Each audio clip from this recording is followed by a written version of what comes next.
പതിവ് പോലെ സുപ്രനും കൂട്ടുകാർക്കും എന്തെങ്കിലും പണി കൊടുക്കാൻ പ്ലാൻ ചെയ്യുകയാണ് ഉഗ്രനും ചതുരനും. ഇതാണ് നാഗിൻ, ഉഗ്രന്റെയും ചതുരന്റെയും അടുത്ത കൂട്ടുകാരിയാണ്.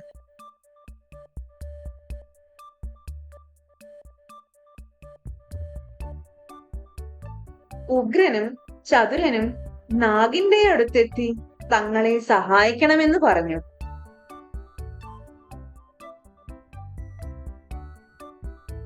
നാഗിൻ തന്റെ കൂട്ടുകാരെ സഹായിക്കാമെന്ന് വാക്കും കൊടുത്തു.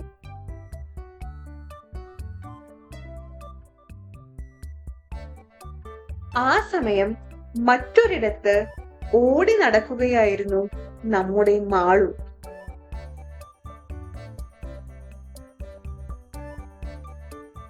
നാഗിൻ മാളുവിനെയാണ് നോട്ടമിട്ടിരിക്കുന്നത്. അവൾ മാളുവിന്റെ പിന്നാലെ ഇഴഞ്ഞു ചെന്നു. എന്നിട്ട് മാളുവിന് ഒരു കടി വെച്ചു കൊടുത്തു.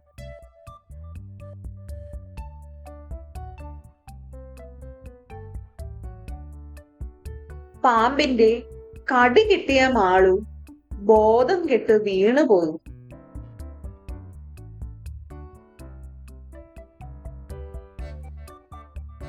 മാളു ബോധമില്ലാതെ കിടക്കുന്നത് ആ വഴി വന്ന് മോരുകുരങ്ങൻ കണ്ടു.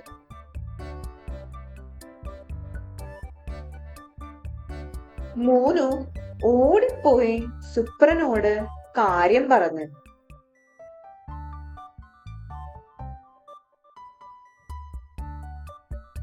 മോനുവും സുപ്രനും കൂടി മാളുവിന്റെ അടുത്തേക്ക് പോകുവാൻ തീരുമാനിച്ചു.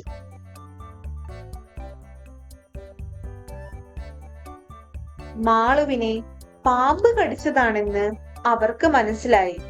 എങ്ങനെയെങ്കിലും മാളുവിന്റെ ജീവൻ രക്ഷിക്കണമെന്ന് അവർ തീരുമാനിച്ചു.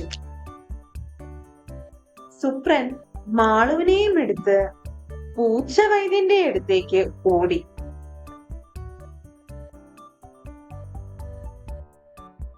ഇതാണ് കുറിഞ്ഞിക്കാട്ടിലെ പൂച്ചവൈദ്യൻ. കാട്ടിലെ എല്ലാ രോഗങ്ങൾക്കും പൂച്ചവൈദ്യന്റെ കയ്യിൽ മരുന്നുണ്ട്. നാഗിന്റെ കടിയേറ്റ മാളുവിനെ സുപ്രനും മോനുവും കൂടി പൂച്ചവൈദ്യന്റെ അടുത്തെത്തിച്ചു. വൈദ്യൻ മാളുവിനെ പരിശോധിച്ചു. വൈദ്യൻ വേഗം തന്നെ മരുന്നെടുത്ത് മാളുവിന്റെ മേൽ പുരട്ടി. മരുന്ന് തേച്ചതും ഉടനെ തന്നെ മാളു ഉണർന്നു.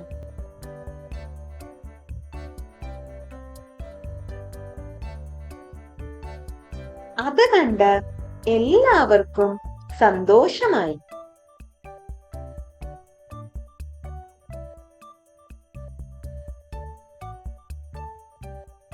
നാഗിനോടുള്ള ദേഷ്യം കൊണ്ട് സുപ്രൻ നാഗിന്റെ കൂട് ചവിട്ടി തകർത്തു.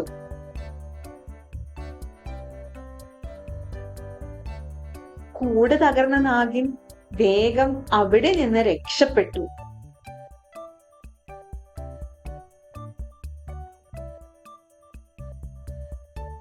നാഗിനെ ഓടിച്ച സന്തോഷത്തിൽ സുപ്രനും കൂട്ടുകാരും തുള്ളിച്ചാടി.